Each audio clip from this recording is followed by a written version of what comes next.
تو جو دعا میں بتا رہا ہوں، اس دعا کے پڑھنے والے کو اللہ تعالی غیبی رزق عطا فرماتے ہیں، خیر و برکت عطا فرماتے ہیں۔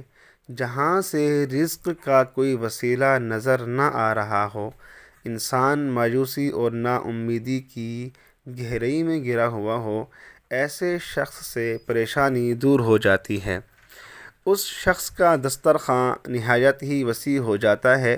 اللہ پاک کے فضل و کرم سے نسلوں کے لیے رزق اور برکت کا سامان ہو جاتا ہے، اور رمضان شریف میں افطاری کے وقت پڑھنا رزق کے دروازے کھلوا دیتا ہے۔ اور اس عمل کو کرنے کا طریقہ یہ ہے کہ اول آخر طاق عدد میں درود شریف 11 مرتبہ پڑھ لیں۔ اول آخر درود شریف طاق عدد میں پڑھیں، یعنی 3 مرتبہ پڑھ لیں، 5 مرتبہ پڑھ لیں، یا 7 مرتبہ پڑھ لیں، یا 9 مرتبہ پڑھ لیں، یا 11 مرتبہ پڑھ لیں۔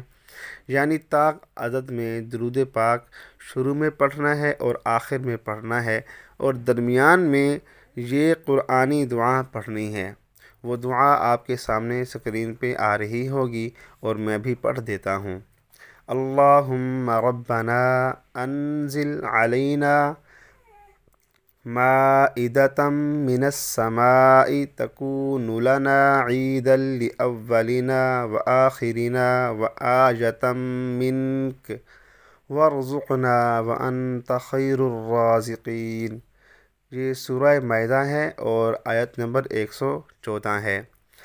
تو طریقہ کیا ہوا کہ اول آخر طاق عدد میں درود شریف پڑھنا ہے، اور درمیان میں یہ آیت پڑھنی ہے 11 مرتبہ، اور یہ عمل کرنے کے بعد آپ آسمان کی طرف منہ کر کے پھونک ماریں اور اللہ پاک سے دل ہی دل میں دعا مانگ لیں۔